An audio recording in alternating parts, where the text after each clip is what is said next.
just you got a I made myself another little jig just today too. Well, this one here is just okay as I'm rotating around. Welcome everybody, those who came out on this beautiful night, number one, and everybody who stayed safely at home on Zoom. Thank you.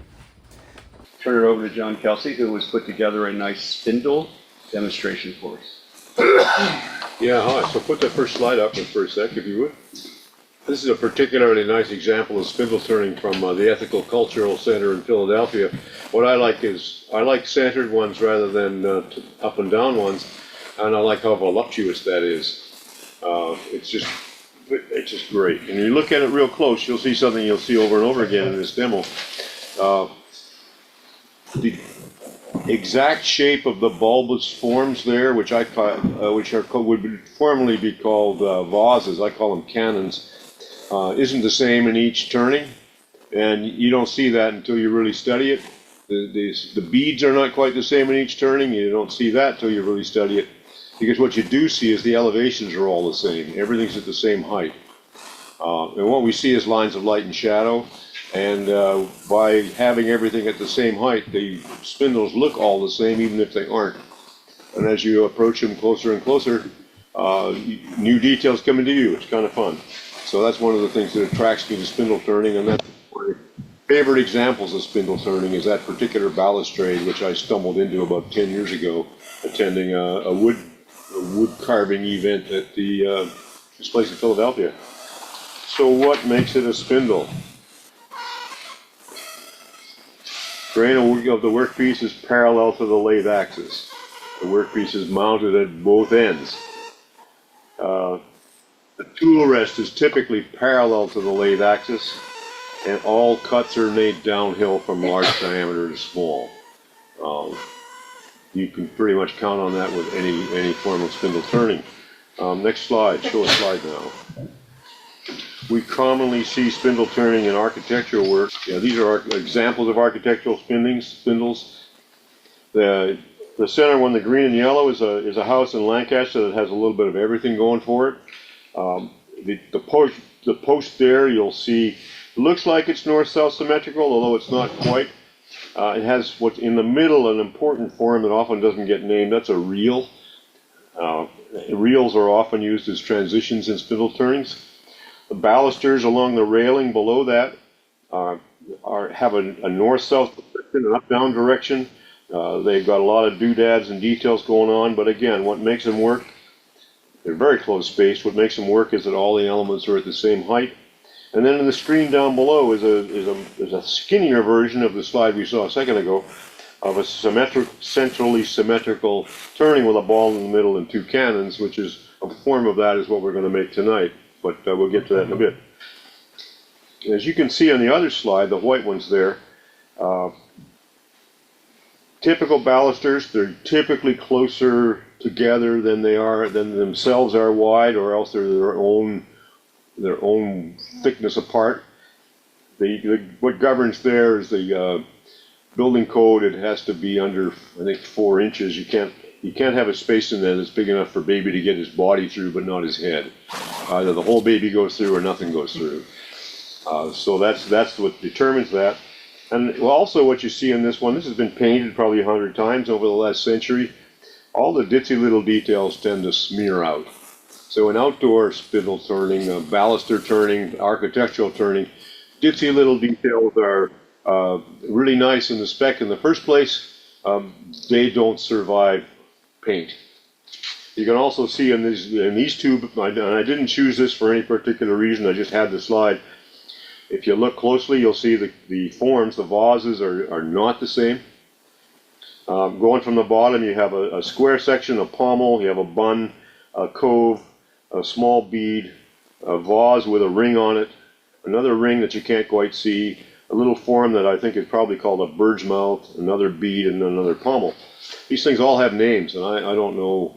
I think every turner develops their own form. I know I have my own names for them all. The other place you see spindles is in furniture turning. If you go to the next slide. Spindles make chairs, benches, and table bases in traditional furniture. In pre-industrial times, there was only two ways really to get a finished piece of wood in a hurry, and one was with a draw shave on a shave horse, and the other was on a lathe. And I think that's really the reason you see so much spindle turning in period furniture work. And you also see it in contemporary work, like this bench by Mark Spheri. And the thing to notice in all of these is that the forms that are being used are the same, and they're repeated. Repetitive forms, simple 1, 2, 3 proportions. This Windsor chair was made by Michael Dunbar for his book Windsor Chair Making. I own it, I sit in it often. The front leg there, you can see it has an arrow at the bottom, and then a reel, a vase, and then there's a smaller vase and a tendon through the seat. And those forms are echoed throughout the turnings in the chair. Next slide as well. So, spindle elements. This is what you got. You got bulbs, vases, balls, arrows, bamboos, trumpets, cups, bells, spools, sausages, and reels. Reels are so they're on the drawing, but they're not labeled. And what you see if you study these things is the relationship between the width, thickness, and the length of each element is usually a small whole number. The relationship between the height of each element in a turning is usually a small whole number. The shapes are simple because that's all we got. You have a straight line, you're going to have a concave curve, you have a convex curve. It can be tilted one way or the other, and it can be elongated or shortened. You can't make a knotted form, you can't make a four-dimensional form. We're stuck with solid, these are really solids of revolution from a pretty simple line revolving to make the form. And yet we get infinite variation. The proportions that you see in this old work, like in that drawing, we can do lots of things that are not quite the same. And the curves are almost always Grecian and Roman. Grecian curves tend to be elliptical, asymmetrical. Roman curves tend to be round like a compass. And there are transitions, vertices, fillets, shoulders, flats, and what I think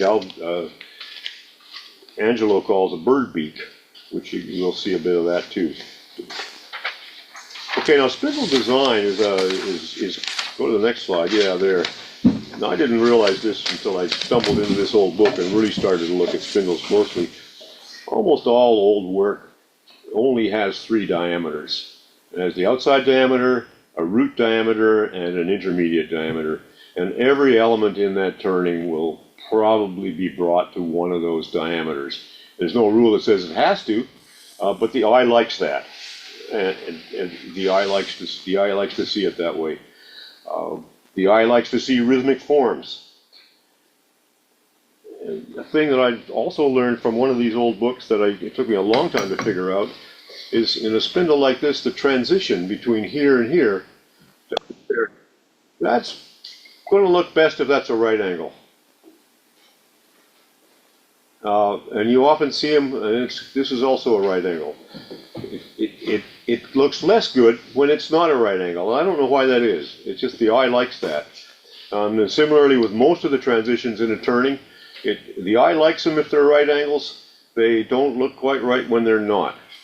And you can get really, I got a bad example here. This is an old spindle I made a long, long time ago as a practice exercise, and we're going to do a practice exercise in just a minute. This one has all the things wrong with it that you might expect.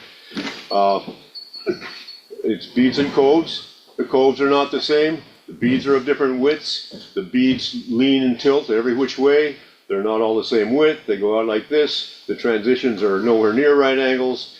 And it looks like, to my eye, it looks clumsy. And when you see a piece like this that's done well, like that first slide I showed, it's just a completely different world. And those little details are what makes this stuff look good.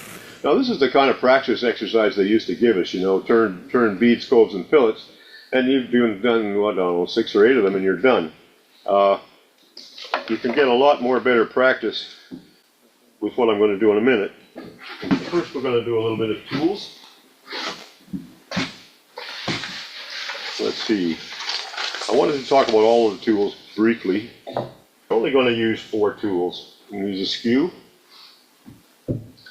parting tool, spindle gouge, and a roughing down gouge. And the first thing everybody asks is, what is the angle of these tools? I generally sharpen more, partly by hand and partly with jigs, and so I measured all of my tools, and I have a couple of observations about that. One is my tools had deviated quite a lot from what I thought they were, and it took a while to bring them back. And second, it's really quite hard to get an accurate angle measurement on a turning tool, especially on a gouge. And I've learned some things about how to do it. This is the best tool for that, for measuring the angles of tools. It's pretty easy to measure the skew, for example, the included angle. If you tuck it in there and get the wings of the gauge to touch both sides, find that this skew has an included angle of 34 degrees, which is what I want. I want to be around 30 degrees on all the tools. All of the old guys use 30-degree angles.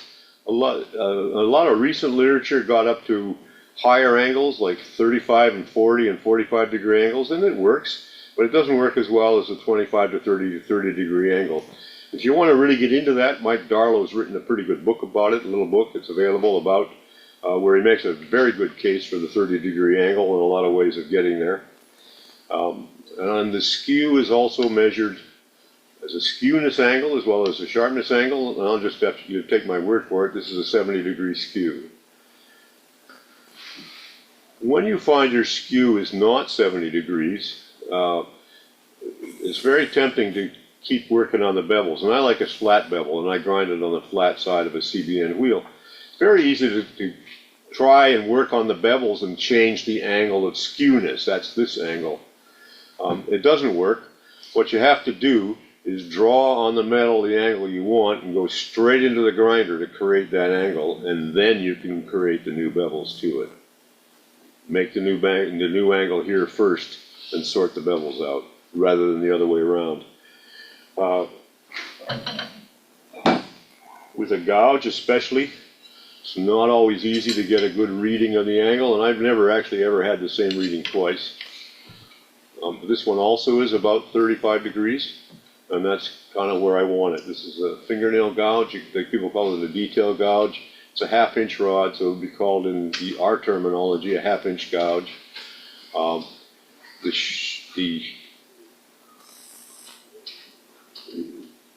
I sharpen this with using the usual jig, the Wolverine-style jig. That makes a hollow grind back here, and it leaves a heel here, and I grind that heel off. I find that heel almost always scuffs the work, and you got to get rid of that heel if you don't want to scuff the work. You'll never get the damn scuff out otherwise. So spindle gouge, parting tool. Included angle on a parting tool there's a lot of ways of measuring the angles. I often end up drawing them and then measuring the drawing, because it's pretty easy to cut yourself this way. Anyway, this is a 42-degree included angle. The thing I want to say about the skew also, it's kind of important that the knife edge of the skew be parallel to the faces as opposed to wee-wall one way or the other. When it's wee-wall, you really can't control it, or you really don't know where it is. And it's worth the time to get the skew right.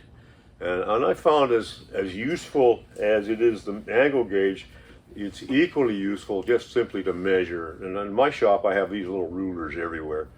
The thickness of this is a little over 3/16, and I want the bevel therefore to be around 3/8, and it is.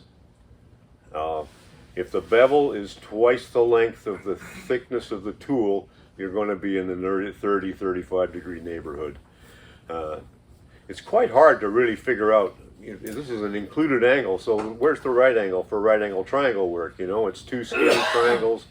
I drew them full size and did a whole bunch of measuring to be sure I was giving you straight goods here.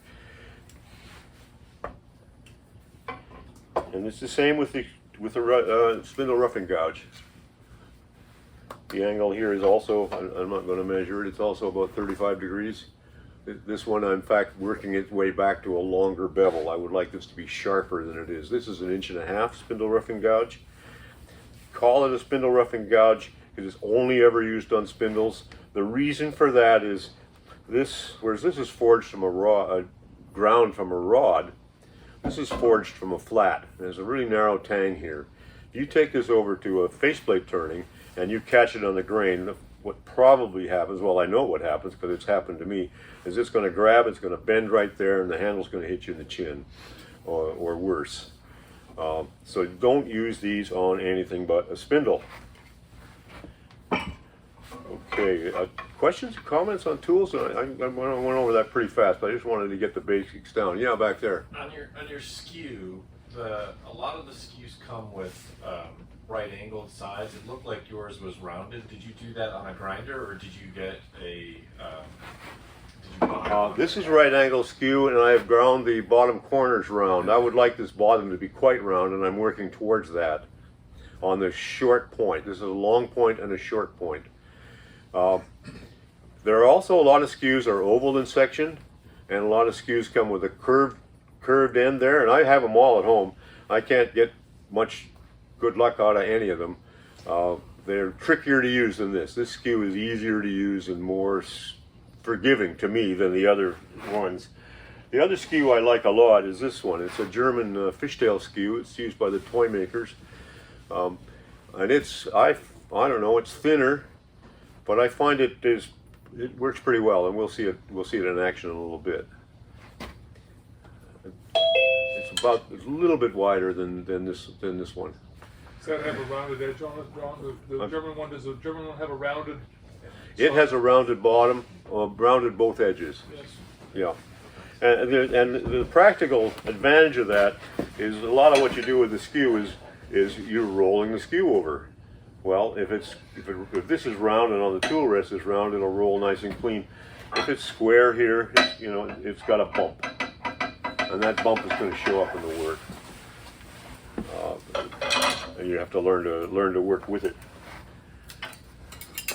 The other measuring tools we use a lot are these kinds of things. We want to know diameters. Vernier caliper. I use this one a lot. A dial caliper, plastic dial caliper, non-magnetic. I do a lot of magnet work. These can also be used, of course, to measure the depths of holes. But this one is particularly useful for measuring the diameter of a spindle and for parting down to it. The traditional tool for that, of course, is this guy, spring caliper, and I'll show you them both in use in a minute. A lot of people use this a lot to mark diameters. I don't. I go at it in a slightly different way, and I'll explain when I get to it. Basically, I know that in my 2-inch spindle, my root diameter, my major diameter, and my minor diameter are 1/4 inch and 1/2 inch in. So if I'm in 1/2 an inch from the cylinder, I'm at my root diameter, and I look at that 1/2 inch increment. I can see that better than I can measure it in most cases. I'll show you what that means in a minute or two. Are there more questions about tools? Tool talk? Okay. The other night we had and we did a dry run, we had a lot of chat about tool angles. And I have some ways of drawing them, but I think that angle gauge is probably the best way to go. Can you tell us again which of the diameters is root, base, and whatever the third? I don't know what your 3 diameters are, and which is the widest and which is the narrowest. And Yeah. what does the root mean? You'll have the diameter of the cylinder itself, and then a minor diameter, which is there, and then the root diameter here, the smallest diameter. I think of this as a major and a minor diameter and the cylinder diameter. You can have any diameters you want, but layout is easier, spindle management is easier, design is easier when you focus on it that way, and it actually turns out it looks better. And it's hard to quite explain things like that, small hole number proportions and not a lot of diameters going on. But I think it's at the eye. We like music, and I think the eye likes rhythmic things the same way as we like music. And I think that finally it comes down to we're creatures of vibration in a vibrational universe, I guess. But the eye tends to favor things that are rhythmic and in intervals that we can understand rather than disjointed, jarring intervals. And a lot of people, when they get into fooling around with spindle turning, they just go at it and wail away and make all kinds of forms. And that's a lot of fun. And then you start to look at it and say, that didn't look so good, and start to figure out why, and you end up back where the old guys ended up with clean shapes and small hole numbers and repetitions. John, can you comment about the whole numbers as opposed to the golden ratio type of thing that we hear a lot talking about? Yeah, the golden ratio is a really good example of that, actually. It's not a small hole number, it's 1.62 to 1. And for some reason it looks good to the eye, and we see it everywhere. You see it in every pad of paper. This piece of paper is roughly that ratio, not quite, but very close to it. That's the only non-whole number proportion I would use a lot of. Okay, so you wouldn't object to using that as opposed to whole numbers on your, using that ratio on your spindle is equally valid to the whole number one? Yeah, I wouldn't object to that. I wouldn't object to anything you wanted to do. I just learned what looks better, what I like to look at. From the eye catching it as well. Yeah, yeah. The eye, for some reason, is very pleased with that proportion. I don't know. I don't know that we have really good answers to that. No. Okay. Before you go on, John, I got a question, comment about spindle design. Yeah. Especially on like the balusters where they're all side by side by side. You get a really interesting negative space between the two. Absolutely. Is that something you look at while you're designing a spindle? Absolutely. I'm as much into the spaces in between them as into the spindles themselves. And you can do a lot of play by turning them upside down in different ways around. And we'll talk about that a little more as we get a little further into this. I have a bit of a fetish when I do this kind of work. You can turn from rough wood and get a very nice result. I don't like to do that. I like to turn from wood that I know is square and that I know its dimension. So especially if I'm going to make a lot of multiples, I'm going to get all the wood out at once. I'm going to plane it all to the sides. I'm going to use this for a practice piece, and we're going to do a little practice piece here. So practice piece for me is going to be the same as the stock I'm eventually going to use. It's just shorter. It's square in section. The ends are square, and I'm going to find center, which I always do with a marking gauge. It doesn't matter quite where you set it. I set it roughly halfway, roughly an inch. This one doesn't even have a scale on it. The kind of marking gauge you want to use has a point like a pencil rather than a chisel point, because you're going to be working on end grain.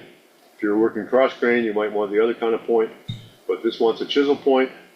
I want it to be set roughly to the middle of the stock. Can we see ourselves there on the screen? Yeah. And I'm just going to scribe a line from all four sides. I'll scribe a line, make a line, and make a line. You end up with a box in the middle because I didn't bother to set it to exactly halfway, and that's going to be the center of the spindle is in the middle of that box. So I'm going to set the point of the awl in there as close as I can, working with the grain lines of the wood. Give it a whack. I want a dimple in that end. Now I'm going to mount this. I want a ring center in the tailstock, and I want the number 2 jaws in the chuck if I can get it, or tower jaws if I have tower jaws. The reason for that is the biggest problem in spindle turning is flex. Because as you reduce the diameters, the spindle flexes. As you lean into it, the spindle flexes. If it gets loose, the spindle flexes, and as it flexes, you lose control of the turning. People go to all sorts of steady rest problems, and I've rigged up all kinds of steady rests over the years. And Mike Darlow taught me that just get a hold of this end of the square stick in a 3-4 jaw chuck, and most of your vibration and flexing problems will go away. So when you use, the biggest error is to use a cone point at this end and a driving spur at this end. What happens is, as I tighten the spindle end on the cone spur, it digs its way into the wood. I lean on the wood a bit, this gets loose. I tighten this up again, I drive it onto the driving spur, I wind up making a divot in the driving spur end, and it starts to spin, and you're out of control. Doing it this way, using the ring center, gives you a lot more support at this end, so it doesn't go in, it doesn't drive in and make itself a big fat hole. and it doesn't have the ability to go like this, and grabbing it in the chuck at this end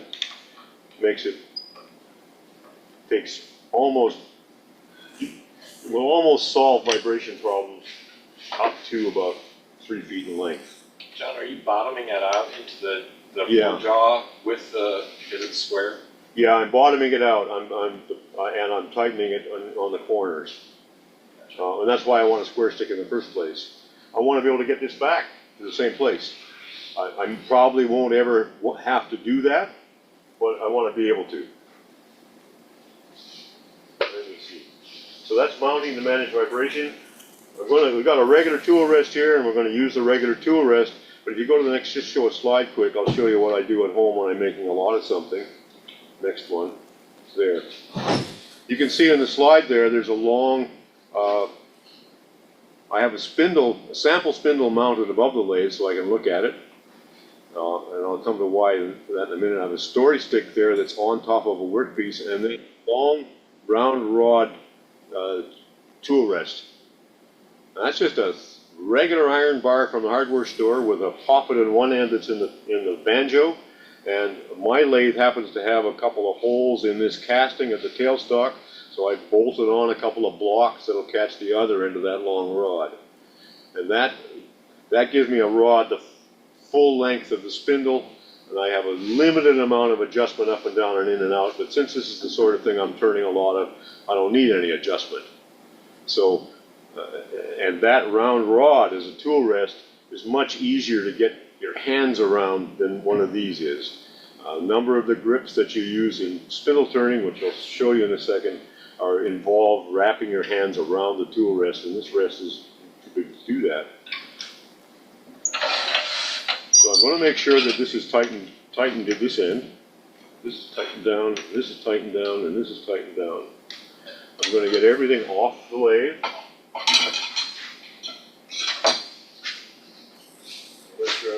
Yeah.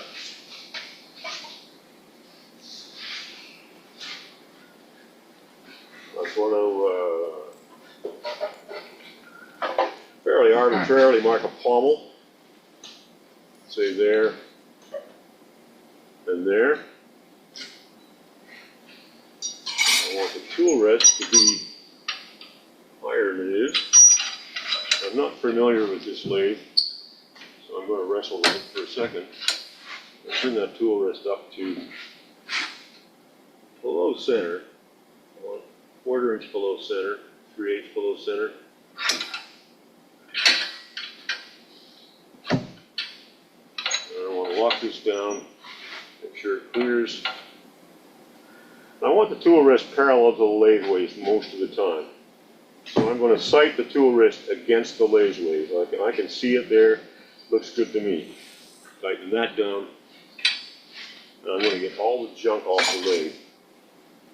I'm going to start with the skew. Turn the lathe on. Stand aside. Let it come up to speed. Wearing my safety glasses.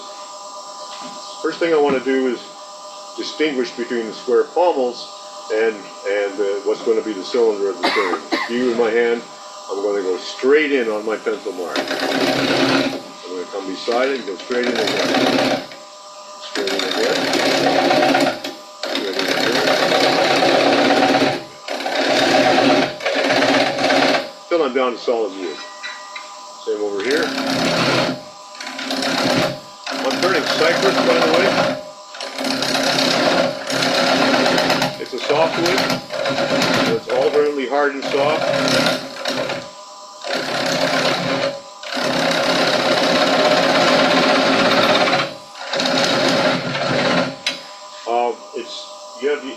People have the illusion, oh, he's turning cypress, it must be easy. It's actually harder to turn softwood than it is to turn a real hardwood. Wood like pear turns beautifully. There's no variation in the grain, nowhere for the tool to go in and out. Wood like this has hard and soft in it, so if you're actually rubbing the bevel, as we're often told to do, the tool's going to bounce on that hard and soft, and you're going to get ripples. Softer wood invites a finer degree of tool control, as a little paradoxical, but it is. Now I'm going to see if I can get this lathe a little bit faster. Okay, So first thing I'm going to do is make this round in between the pommel cuts. I'm going to use a large spindle rough and gouge. I'm going to take a marching stand here, start with my feet well positioned. All motion comes from the feet. I'm going to make a traverse. I'm going to end up where I want to end up. I want to be standing comfortably where I want to finish the cut. So I'm going to lean over to where the cut starts and get the corners off.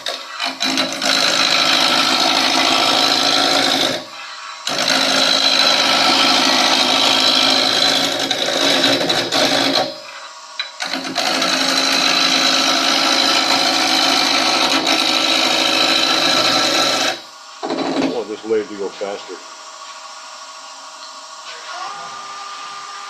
Okay, that's 1,000. Spindle rough and gouge is good, basically a skew and a gouge combined, you know. You've got a very straight edge there. So I can go right in here like this. Get a real clean cut there.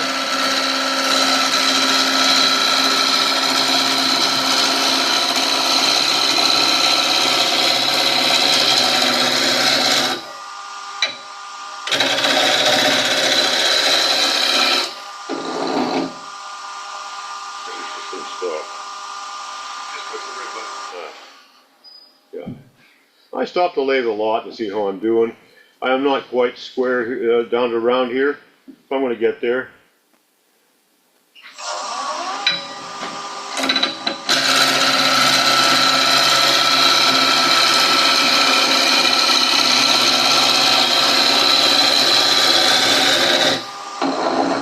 You can do this with a skew equally well as with a spindle rough and gouge.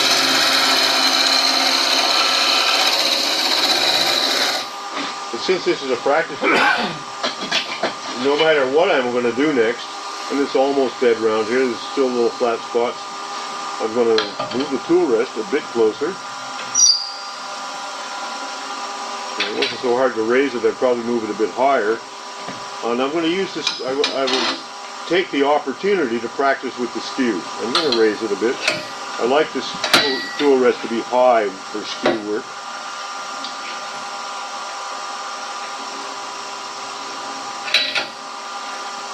So that I can work on more on top of the piece than down here. Okay, skew is the same as everything else. It's anchor, bevel, and cut. What I want to do is find the bevel, find the sweet spot. I'm going to cut in the lower part of the edge, not the corner, but the lower part. If this is the normal direction, then the blade of the skew is going to be at about 45 degrees to that. I may change that to see how it cuts, but in the moment, I'm going to start with that. I'm going to just go like this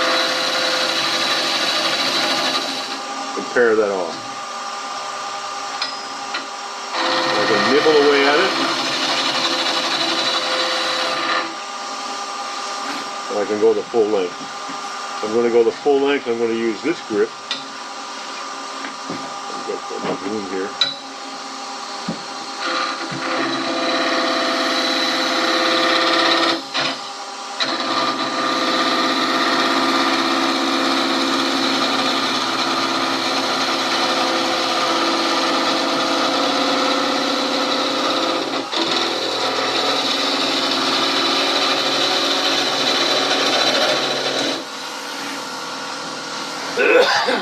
Thing to notice there, let's see, you go as slow as you want to go. There's no reason to race. You can do it at any lathe speed. The lathe can be running this is running at 1,200, no 1,000, 1,200. I'd be just as comfortable at 2,000. I've still got some flat spots in there, I can feel it. The overhand grip, which I like a lot, I get my hand around the workpiece, tool on the tool rest. I'm holding it by the bulbous part and it's in line with my arm. I got my elbow against my body and I can drive it with my thumb.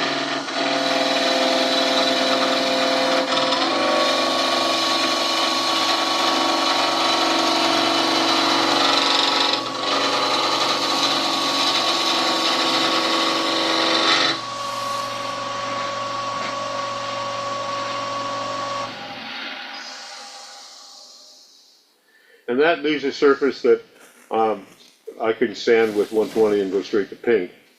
And I don't have to do much fussing around to get any degree of finish that you want off that. I'm going to take the opportunity to practice my skew cut anytime I'm going to make a cylinder, even though in the turning I'm ultimately going to make it, and none of the cylinders going to remain. But I'm still going to take a chance to practice with the skew, just to get the practice. Now the next thing I want to do is make a cut in the middle. This is a practice piece. This is not a spindle that's good for anything. Where's my parting tool here?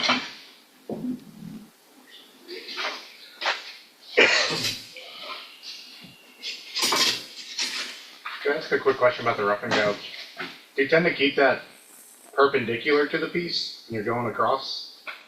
Spindle rough and gouge, you mean, Yeah. or the skew? Rough and gouge. It's a very versatile thing, you know? I tend to be working on the bottom of it, and yeah, it tends to be perpendicular, a little Okay. bit off. Yeah.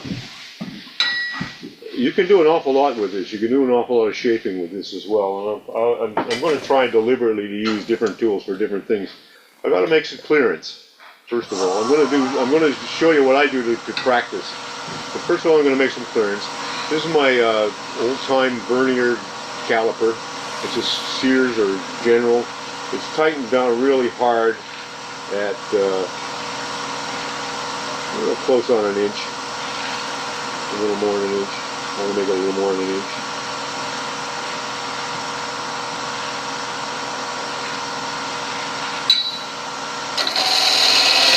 Again, in line with my arm, my elbow against my body. Take a good stance so I can see what I'm doing. The thing with the parting tool is you have to keep advancing the tool forward as it goes into the work. And if you don't do that, then the bevel is very rapidly not rubbing and you're down there hacking.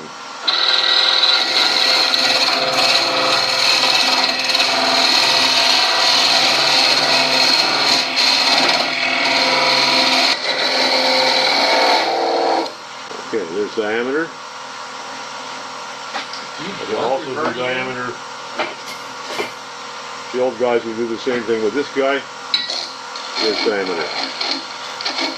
And you use them in conjunction with the parting tool, and you can get really, really accurate if you care to. I'm just wanting, but what I usually do, in fact, for that, since I know I want to go to the root diameter, and I know this is 2 inches, I want this to be a ½ inch in, and I can eyeball that. So I probably won't use a gauge at all. I would just eyeball it. And I want a little more room than that. So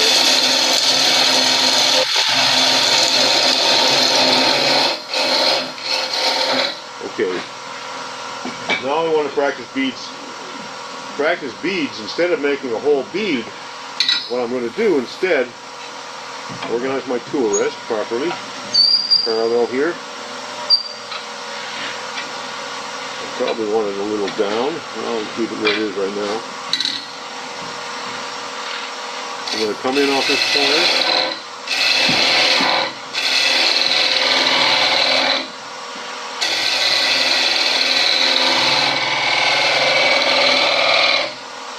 So working off this way, now here I've got it almost at 45. I want the wood to be coming down on its cuts. There's a subtle thing in here.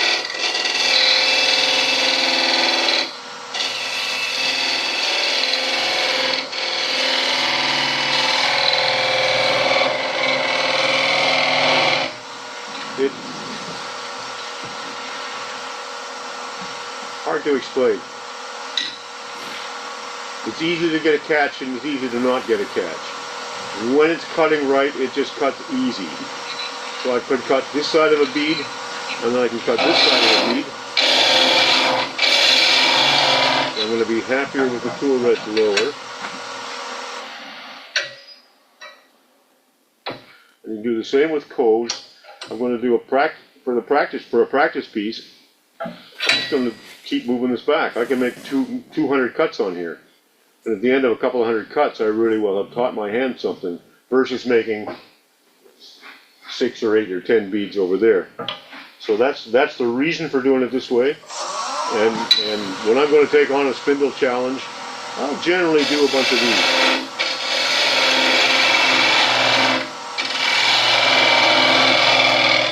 Now the thing is that the gouge can climb down around that curve two ways. It can start up high, and it can climb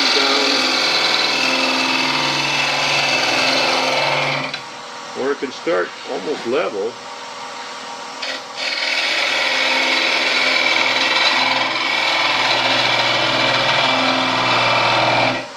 In one version, I lever it up and around, and the other version I move my whole body around.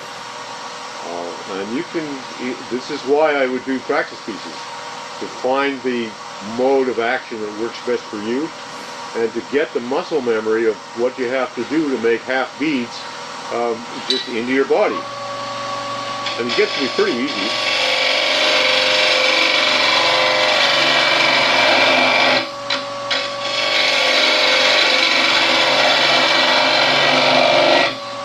I can do this all day long, and I recommend anybody who wants to do spindle work, you do the same thing. I can do the very same thing if I want to make coves. I'll make a cove over here.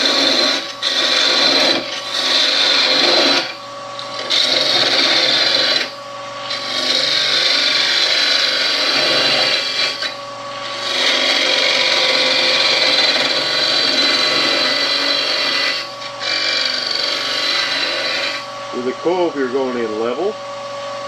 This is the place where he's going to catch the most, is right here. Get this wrong, it's going to skitter. It's going to follow the bevel, not anything else. It's going to, wherever the bevel's pointing is where that tool's going to go. I've got it pointed in parallel to the shape that's already there. With my hand firmly on the rest, my attention is on holding the tool down on the rest more than anything else. I'm looking at it over here where I can see the silhouette. I've got the gouge almost fully closed, almost pretty much vertical. There, see it skids. Come back a little bit, I can catch the wood.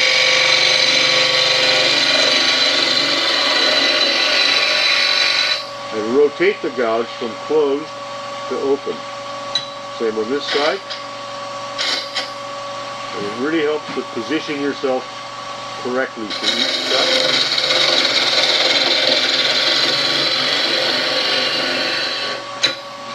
Now I can do this. And similarly to this, I can make cove cuts all afternoon long and get a great deal of practice out of a piece of wood, which will at the end of the day be reduced to a rather ragged dowel.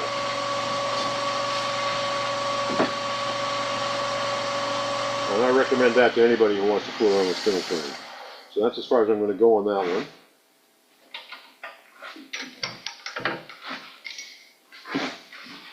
Any questions or comments? John, you mentioned about the practice thing. Is it a good idea to use the same type of wood you're planning on making your spindle out for practicing? Because it doesn't really matter. It is a good idea to get used to the wood you're going to use, but I use whatever I got, and it's often offcuts from something that was longer than I want them at length now, and that means that when I'm getting ready for a spindle job, I probably have some offcuts. Because I'm going to buy 8-foot blanks of 2-inch wood, and I'm going to bandsaw and plane it up to get to my blanks. So I am going to be working with the wood that I've got. Barry. Have you ever used, or do you have a statement about using, I've seen, it's like a bar that goes on the, away from you, and it has all these fingers on it that have been, they're free to fall, but they're at positions where you're gonna have, like, say, your 1-inch Yeah. diameters, and you just turn until they fall through? I've seen that. I've never used one. Oh, okay. It seems to me it's probably a pretty good production technique. Because when you're doing a lot, it gets kind of hypnotic. Back when you were doing your balusters, you know, that was certainly an opportunity for production.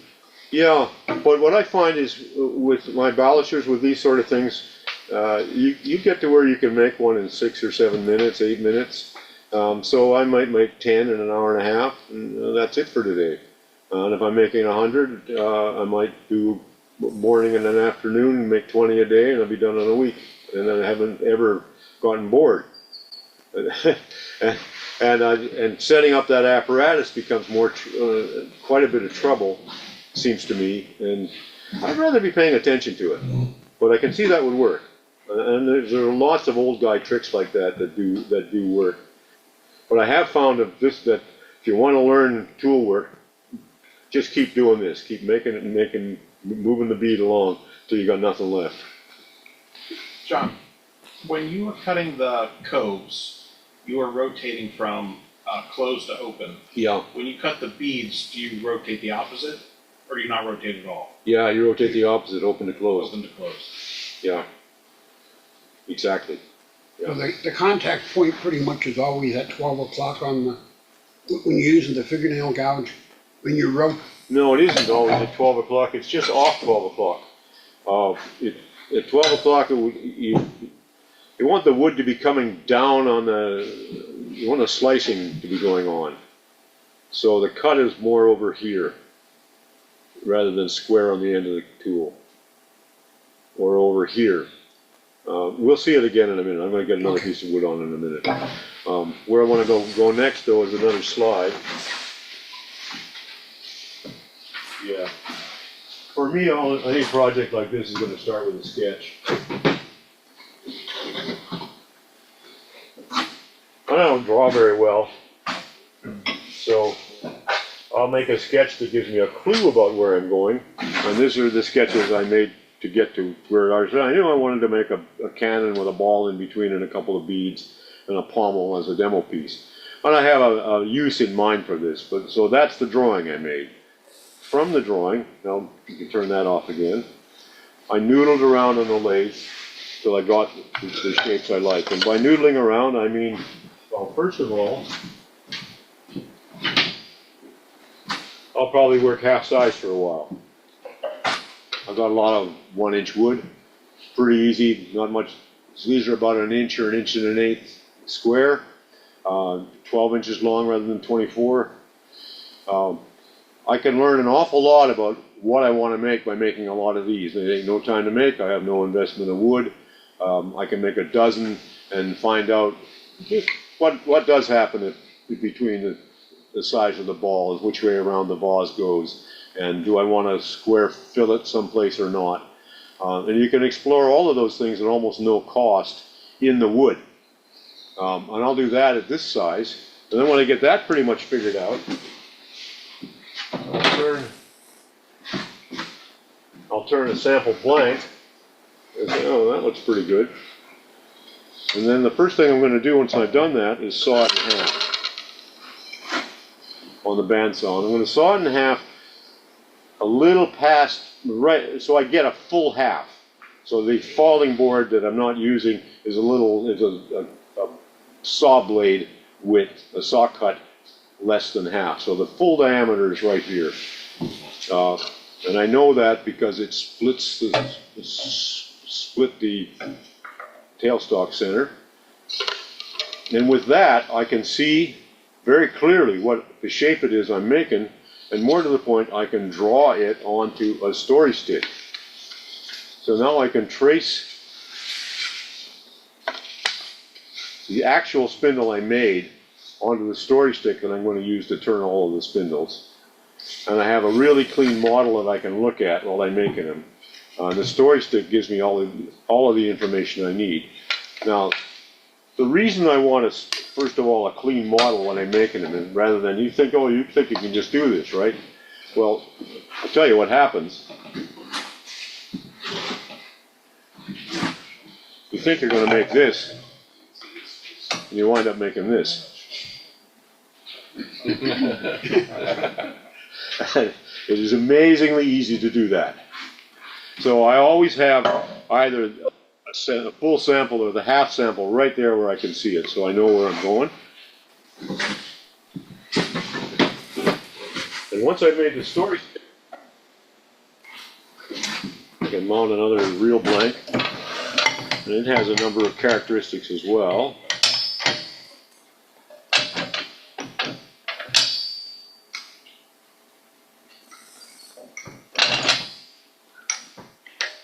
John, while you're mounting that, can you tell us about how important it is to have like wood selection, like the grain orientation and, Yeah, this is not the place for your crappy wood. This is not the place for knots or any of the flashy figure. Most spindle work ends up being painted. So we're not even going to see the wood. Or if it isn't painted in old work, it's often stained very dark. You want clean, straight wood. And it's worth paying a premium to get it. I like this cypress. I use it a lot for these kinds of things. It's fun to turn. It's very manageable. It's relatively affordable as these things go. And it's available to me at Groff and Groff, so I use it. And then I make the story stick out of a thin ripping of the same material because I have to get that right in here. If I'm bottoming this out in the chuck, I have to bottom the story stick out of the chuck as well. So I can't do it if it's a big fat piece of wood, and I can't really get anywhere with this thing either. I can't reliably know where I am. But this I can. So what am I going to mark? I'm going to anchor it in here where it anchors, and I'm going to mark. In the first place, I'm only going to mark the pommel. I'm going to cut the pommels, and I'm not going to do it. I'll get there in a second. And after that, once I've got a cylinder, I'm going to mark the low points. Where am I cutting in? And the high points where I want to retain the original diameter of the wood. That's the information I need. And then in a vase shape like this, I want to know where the low point is and where the high point is, because I'm going to turn down from here to there and down from here to there. So I use this story stick to accurately locate the elevations of the pieces of the turning on the workpiece. And I use this story stick to set my caliper to whatever diameter I'm interested in at the time. I can set the caliper right on the story stick. I don't have to measure it, I don't have to guess. I can take the measurement directly off the story stick. And so that's why I want a story stick, and I will keep the story stick and date it, and I have a whole stack of them at home from different jobs. You can repeat all the information you need to do the job is on the story stick.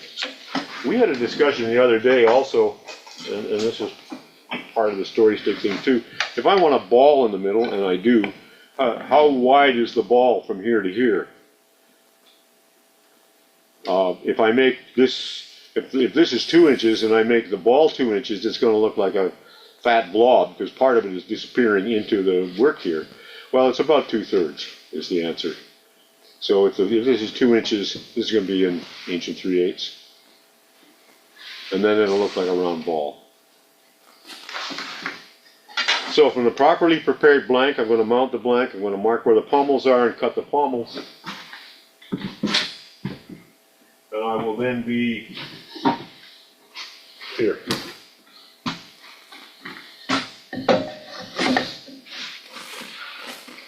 And once I've done that, I'm going to mount this blank. I'm going to save you the time it takes to turn the cylinder.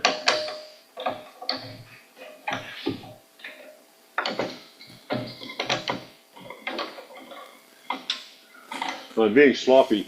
I always mark the headstock, and I always mark where I always bring that mark to jaw number 1. I don't intend to put this back on the lathe, but if I had to, I can. And when you end up with a whole row of them, and one of them is a little bit off, you would have, oh, maybe I will put that back on the lathe.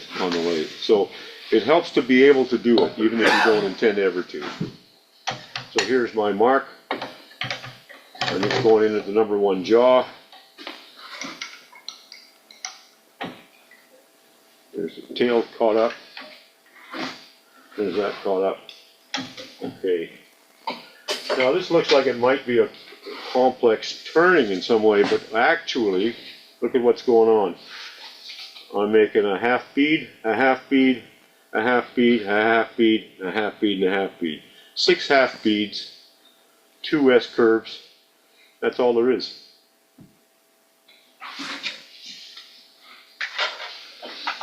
So where do you start?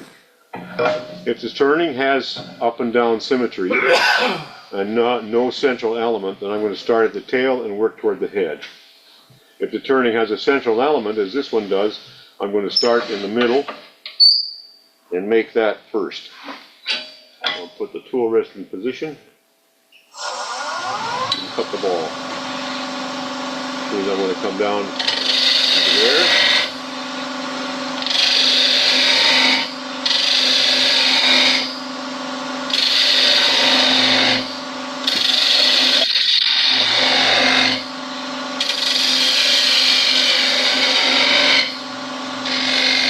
I don't really care how deep that is. I want it to be one of the two diameters, but I'm not too concerned about it. I don't know why I'm not.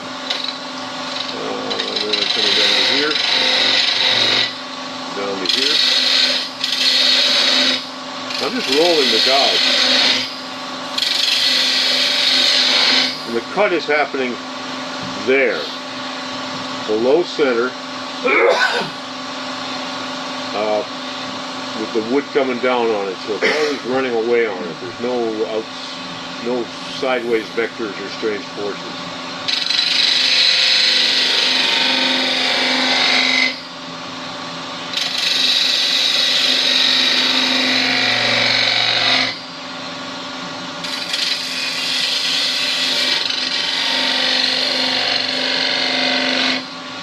That's got it.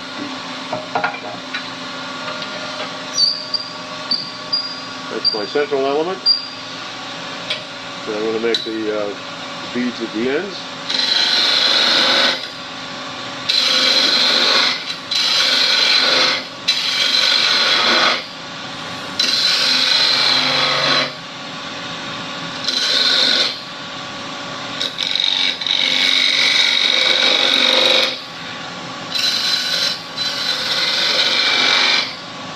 You can do all these with a skew as well as with a gouge. I can do it better with a gouge than I can with a skew. Okay, so now I'm going to make this shape. I'm going to make it, I want the deepest point here, not here. This is the fat part, this is the thin part. Well, I can mark it. I want to thin, my neck is there, and my fat part is there. That's the neck. And I don't have to, but I can come in with the parting tool. I'll find it again.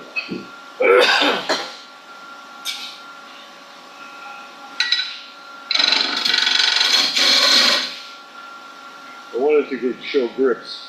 I use this grip a lot, where I'm reaching over the workpiece, my hand around the workpiece, and my thumb on the tool. And I use this grip. This tool rest is too wide for me. But at home with a rod or with a regular smaller tool rest, this grip is called the underhanded Australian. You can get your thumb on the tool and you can get your finger either on the work or on the bottom of the tool. You're going to really be in control. Anyway, here, I'm just going to establish a minor diameter. Now I have choices for how I want to get rid of that waste. I might use a single roughing gouge. What am I doing? I'm making a low point here and a high point here. So I'm coming down here.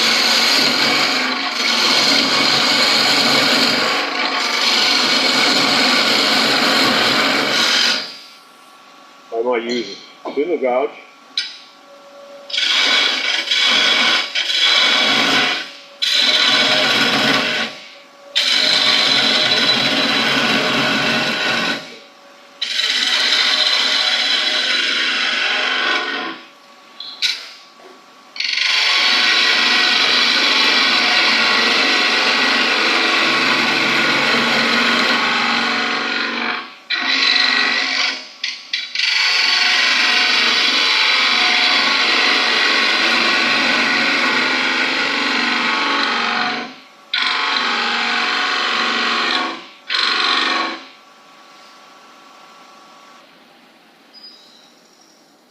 I've got a bit of a lump there that I could take out, which I'll do in a minute.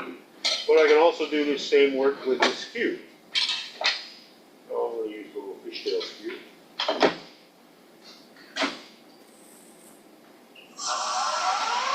Again, I'm going to reach over the work.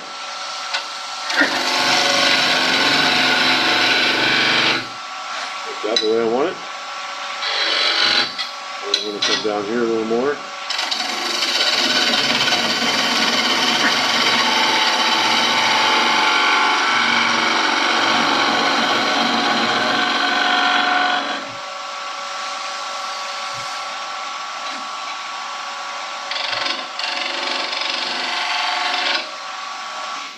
We do exactly the same at the other end.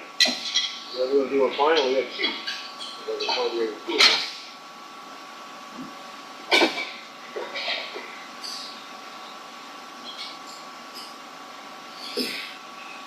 The cheat is, you can often go quite crazy trying to nibble this to be perfectly smooth from both directions. A little Boxmaster double-ended negative rake scraper.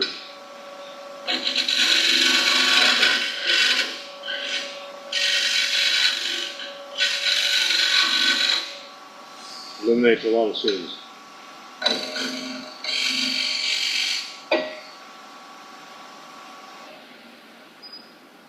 See, this isn't perfectly symmetrical.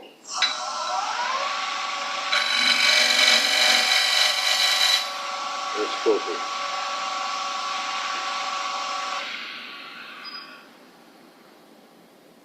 Since most of this is going to be paint grade, I'll sand that to 120.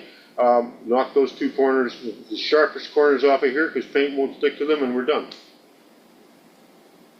This end, very same as this end. Questions, comments? John, I find that for that long taper there, that a skew is a lot easier to get the long, smooth taper than the fingernail gouge. Would you agree with that statement? Yes, I would agree with that statement. And at home, that's what I would do. Standing in front of a dozen people where, you know, I can bugger it up pretty quick. Well, see that? I'll show you. No, I just meant that I can bugger it up really quickly with the fingernail gouge too, just because it can make it very uneven. Well, the trick with both of them is we talk about you want to rub the bevel. Well, you don't want to rub the bevel. You want to glide just above the bevel rubbing. When you rub the bevel is when it goes down into the hard and soft of the work and starts to bounce, and you get ripples and all kinds of things. But when you make the cut so that it's just above rubbing, instead of rubbing the bevel, I'm just leaning it forward just a little bit, and I can make a clean cut. And Doug is right. The skew is the tool for this. And when you get in the groove, the skew, you can do this whole thing with a skew. Okay, here this is rubbing. Here this is not.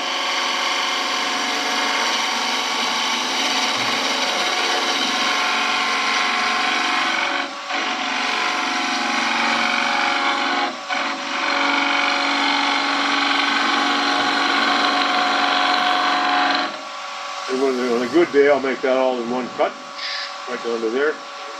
You can make this cut with it as well, but this is exactly where you're going to get. I'm not going to do that today. But you can get in the groove where you kind of nibble your way around that curve, and it really works nice. You can make it happen nicely. And I'll usually come in and clean these up with a skew. And just go around the curve. Down like that.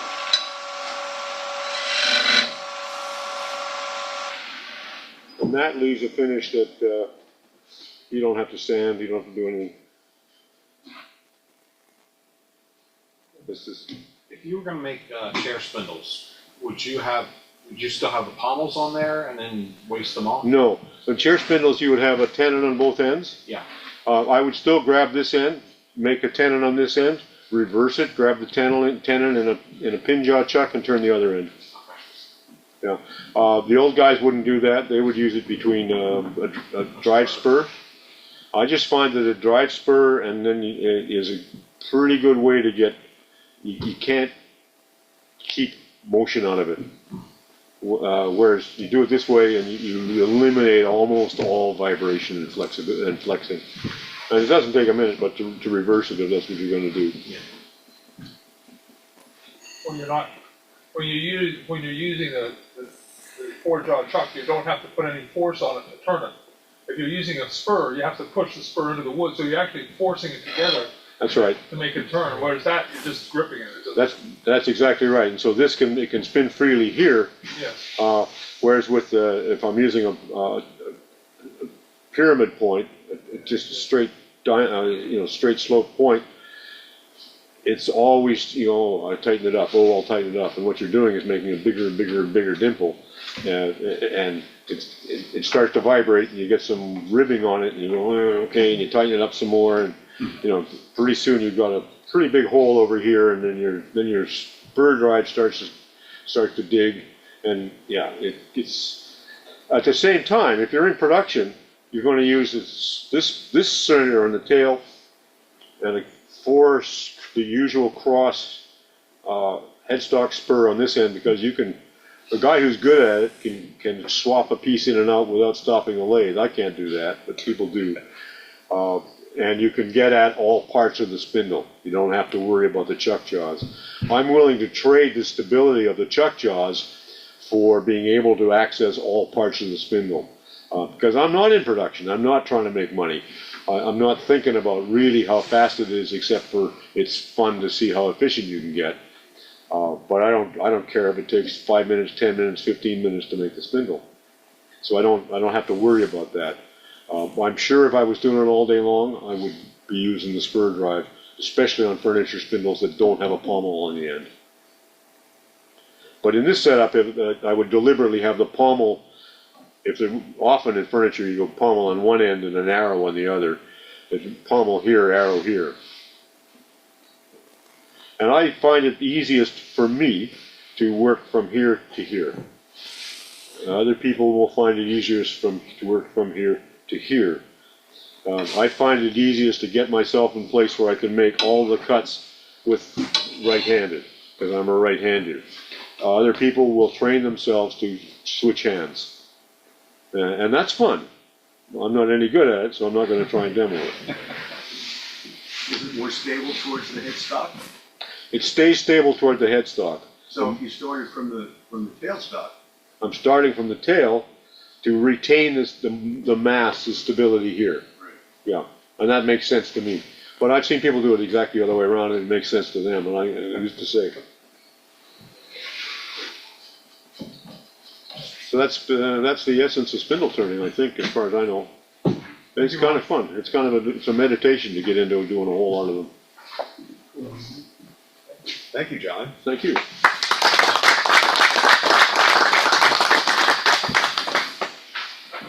That was very good